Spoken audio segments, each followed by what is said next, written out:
Human history is basically a list of things that couldn't be done, but then were done. Exactly 2 years ago, I stood on a similar stage in my hometown of Delft, the Netherlands.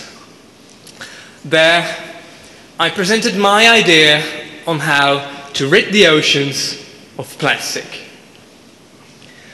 I talked about how, while diving in Greece, I came across more plastic bags than fish. I talked about my high school science project, which I used to study the problem itself and why it's so difficult to clean up. It amazed me that in the middle of the oceans, over 1,000 miles offshore, in a place where perhaps no human has ever been, you can find on average 6 times more plastic than plankton. It amazed me that over 100,000 mammals and over 1 million seabirds each year die because of that same plastic. It absolutely shocked me that entire species are being threatened by it. But what perhaps astounded me even most was that most people involved in the topic were absolutely certain a cleanup would be impossible, even though nobody has ever seriously investigated it. It is, of course, essential to first close the tap to prevent any more plastic from reaching the oceans in the first place.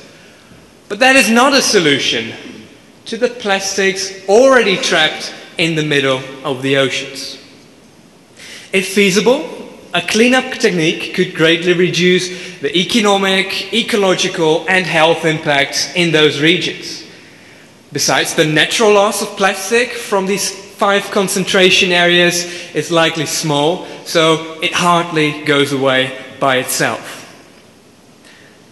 A massive challenge it would be, though.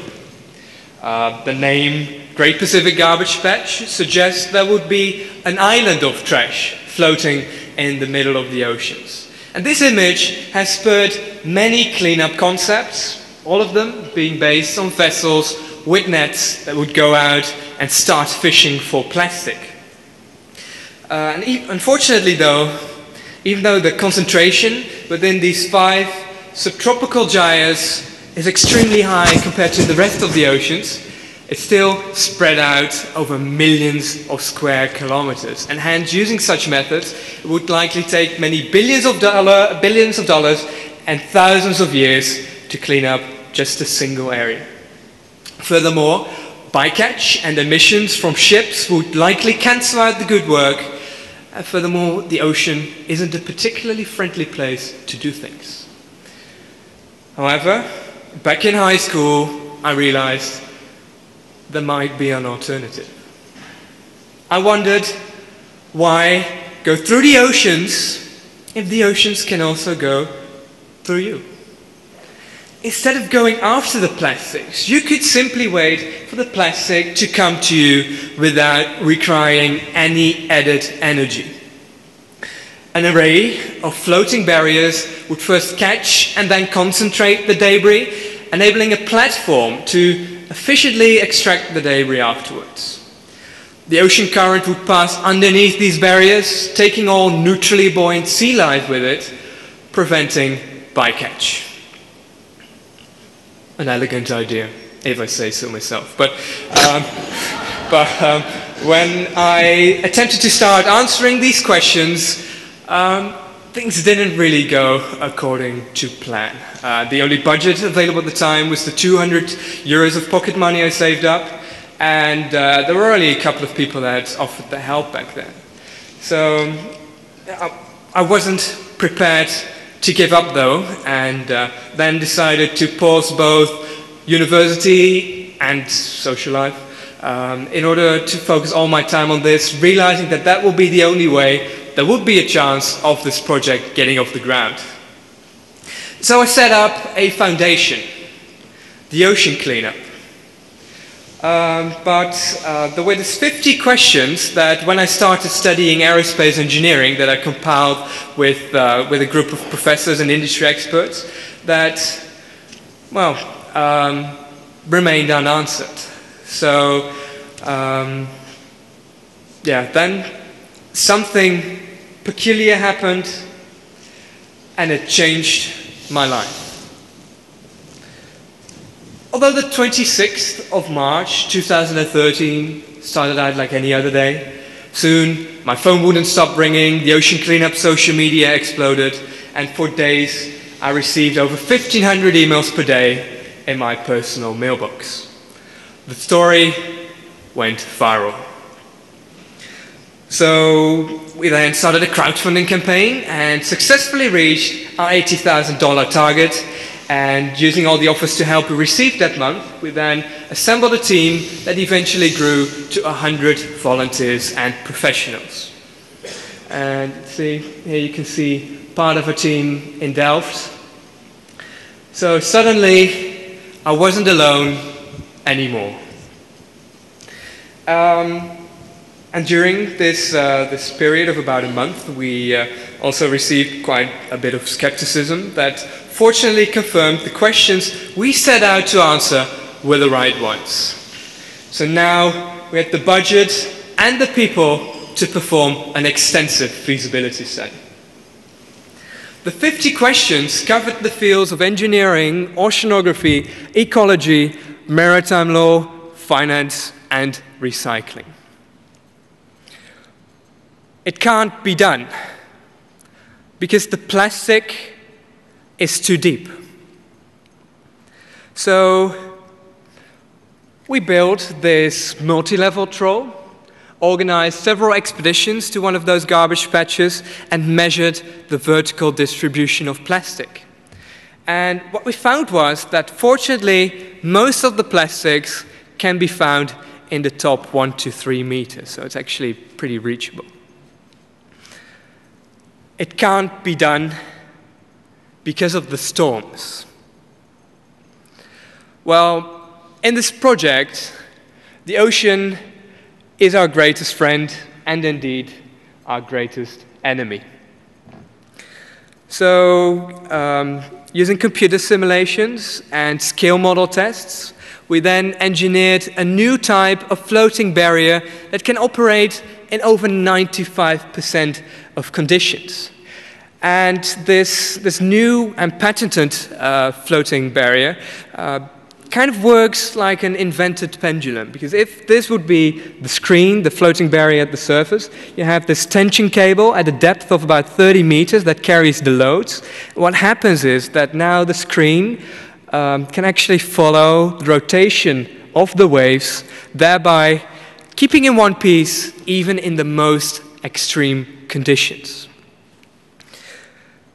It can't be done because booms don't work. Well, for the system to work, two basic principles still had to be proven. First of all, the plastic would need to be trapped by these floating barriers, and secondly, the plastic would need to travel along the angle barriers. So we simulated the flow around the booms, which showed us it actually works. But even better, we then built a 40-meter-long proof of concept, deployed that in the Atlantic Ocean near the Azores, confirming the results. It can't be done because it's impossible to anchor something that deep. While working together with world experts in this field, it actually turns out there's not a lot of difference compared to mooring systems at, for example, 2.5 kilometers of depth. And because mooring doesn't have to be as precise as with, for example, oil drilling, it turns out we can actually use quite a simple mooring design. It can't be done because it would damage the environment. Well, for this project to be worthwhile, it's of course absolutely essential for the environmental impact to be negligible. So even though the plankton would likely be safely taken away by the current, even if all plankton encountering these floating barriers would be damaged, the time it would take to restore the biomass is less than 7 seconds in a year. And in terms of fish and mammals, any impact seems unlikely because no nets are used, entanglement is virtually impossible. Finally, the carbon footprint turned out to be equal to only several hundred cars, making that negligible as well. It can't be done because the collected plastics would be useless. So we collected about half a ton of plastic from the Hawaiian shoreline for research, sent that over to a Brazilian university for quality analysis. And first, we've proven that the plastic can be turned into oil, and that it's just as suitable for that process as normal waste plastic. But this is the feasibility study book. And look closer at the report itself. You can actually see that the book's cover has been made from plastic that has circled the oceans for years to decades. It couldn't be done. But based on all the research, we haven't found a single reason why it cannot be done. We can only conclude that it could be done, it's feasible. Using a single 100-kilometer array deployed for 10 years, almost half the Great Pacific Garbage Patch can be cleaned up. And this is it. The largest structure ever deployed in the oceans by 2 orders of magnitude. On either side of the platform, there's over 50 kilometers of floating barrier. And what you can see here is just 2 kilometers, just to give you a sense of scale. The plastic traveling along the angled barriers would get increasingly more concentrated. And once arrived here at the center, it will be so dense you can hardly see the water. And in terms of the platform, our engineers chose for a spar design. This is a type of platform that's often used in the oil and gas industry. And this autonomous structure is stable, cost-effective, and storm-resistant. In terms of the extraction equipment, existing technologies turned out to be suitable. A slurry pump coupled to a centrifuge will be able to extract the smallest particles, while a mesh conveyor like this one will be able to scoop out the larger debris. Finally, moving to the top deck, you can see 162 solar panels, which is sufficient to act as the primary power supplier for the equipment. And to do all this, it would cost only about $6 per kilo. That's an estimated 33 times cheaper than conventional methods. And this is in fact so cost-effective that by selling the estimated 70 million kilos of plastic that will be extracted, it's potentially even possible to cover the costs of the execution. In fact, over 30 companies have already shown interest in buying up the plastics once we got it out of the oceans. And furthermore, 3 months ago, the United Nations calculated the cost of plastic pollution in the oceans is $13 billion annually. And considering cleaning up a sixth of that would cost only $40 million annually, it's now almost certainly cheaper to clean up than to leave in the oceans. But we're not there yet.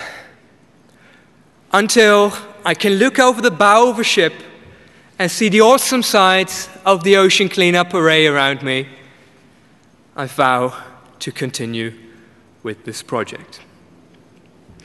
And after successfully finishing the feasibility study, we started making preparations for the second phase, the pilot phase.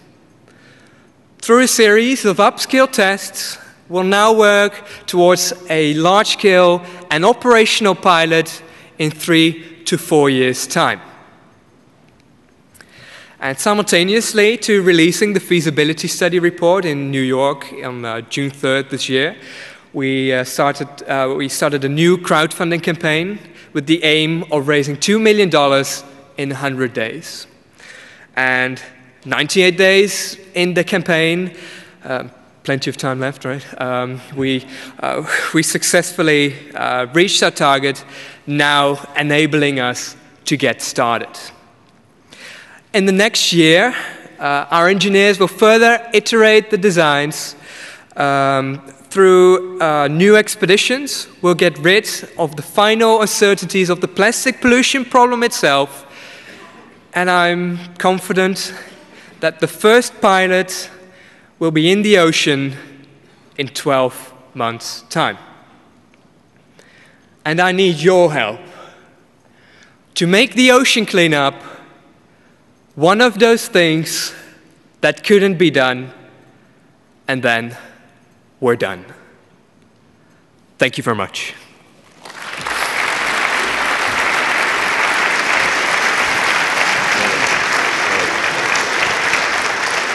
Some questions. Curious about a couple of items. One is you're proposing a 100-kilometer unit. What's the difference between doing one massive unit and doing multiple smaller ones? And then what are the constraints on shipping nearby your systems?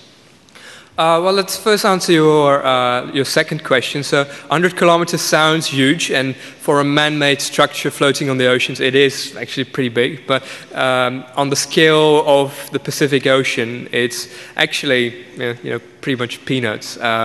First of all, in terms of the legal implications, because the UNCLOS has both the freedom of shipping and the freedom to place artificial islands in international waters. As long as it's not placed in known shipping routes, it's very likely not a problem. Then, secondly, there's a practical aspect to it, that if you consider the scale of the oceans, the most nearby harbor is San Francisco. It's 1,000 nautical miles from the coordinate where we will place this structure. So if a ship would normally want to go directly through this thing, it would now have to deviate 1.6 degrees, which means the traveled path eventually will be only 350 meters longer than it would normally do. So hence there is no economic damage involved for the shipping companies that would rarely want to pass through that area. And sorry, what was your first question again? You're doing one big one as opposed to, sure. How does it scale? Right.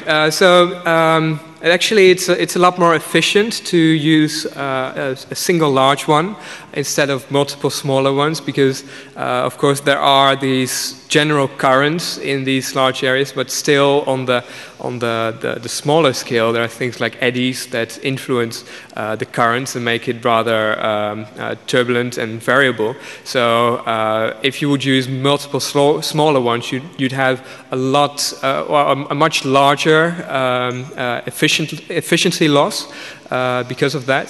So by using a single large structure,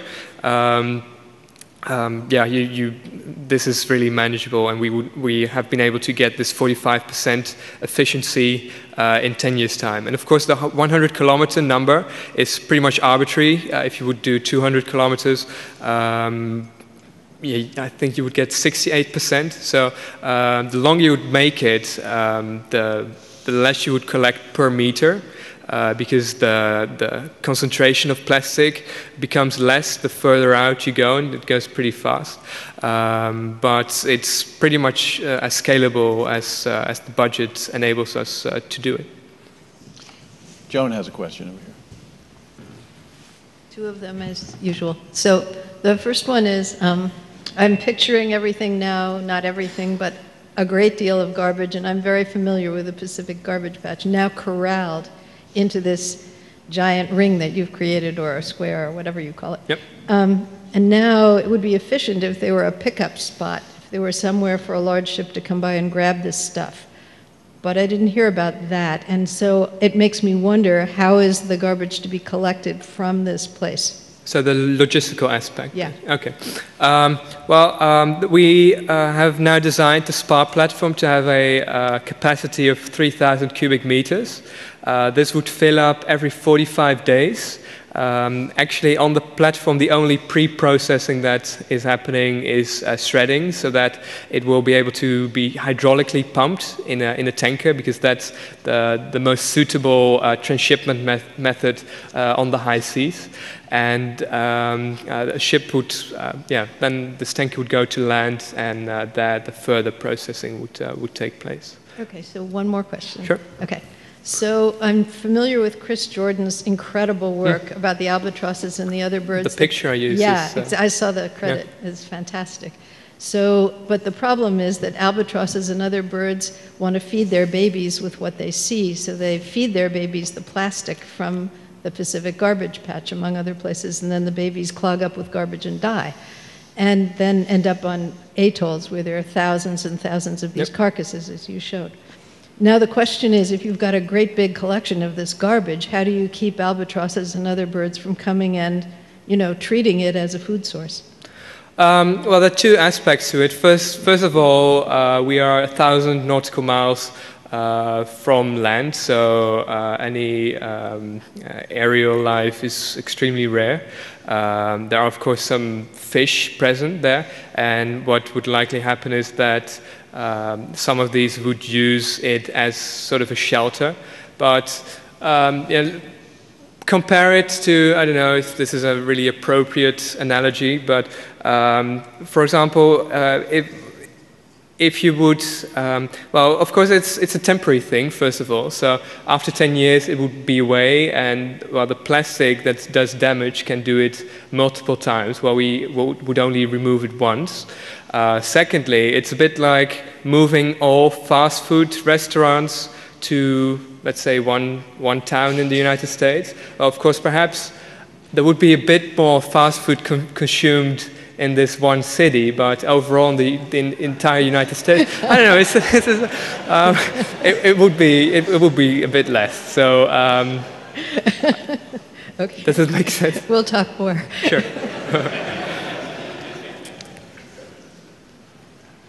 Very good solution. One thing I'd like for you to elaborate on is you mentioned that the bycatch is nominal, and was there any bycatch in the study? And could you address how the mesh, it looks similar to a gill net, and just the risk to marine life, if there is, or? So this was a very important question, and it has always been the largest objection towards any cleanup proposal. So we actually worked with a team of about 25 ecologists. And really the thing is that we don't use any mesh. It's non-permeable. It's non-permeable. So there's not any entanglement that can take place. And actually, on average, because it takes quite a while to get there, because the average current velocity is about 15 centimeters per second. When it goes along it, it's about 40% of that, so say 7 centimeters per second, 3 inches per second. So really, so the average distance is 25 kilometers between the initial point of contact and the point where it would get collected. So, I mean, it's pretty unlikely, especially since it's under the constant influence of this downward current, that any any fish would actively try to swim against the current to stay underneath that place for, I think, about four days. So, because that's the time it would take before actually getting to the platform, on average. So, and then secondly, of course, there is this whole lot of plankton, which is also very important because it's at the base of the food chain. And basically, plankton comes from the Greek word planktos, which means to wander. So the definition of plankton is that it cannot counteract the current. It just goes along with it. So hence, we cannot catch it. And actually, we have repeated this experiment we've done on the Azores, and in the Rotterdam harbor. We took plankton measurements with a net, and there was no increase of plankton whatsoever in front of it, compared to a random location. So we do not expect this to be a problem. Last question. The fundamental principle of separation here seems to be about buoyancy. There's right. Marine life being neutral and the plastic being positively buoyant. But I'm a bit concerned about the positively buoyant aspects of marine life and in the open ocean, thinking specifically about the entire sargassum community that floats around in these exact same places as the garbage for the exact same reason. And so for all of the things that are positively buoyant, how do you discriminate, or how does the system discriminate between pulling up plastic and pulling up the sargassum that forms the habitat for so many of the species and is essentially the nursery for the open pelagic system? Yeah, the sargassum gave me quite a bit of headaches at first. But then it turns out really these sargassum ecosystems only exist in the North Atlantic gyre. And considering the concentration of plastic in the North Atlantic is 10 times lower compared to the North Pacific gyre, we pretty much focused all our research on just the North Pacific gyre on this one coordinate, 30 degrees north, 138 west. And it really makes sense to focus on just the North Pacific gyre. Because it's a lot more efficient to do, because actually a third, there has been a recent study also published in June, that a third of all plastics of all oceans combined, including close-off seas like the Mediterranean, a third of that can be found in this single region in the North Pacific gyre. So hence we're really focusing on that area. Great. Thank you, Boylan. Excellent. Thanks.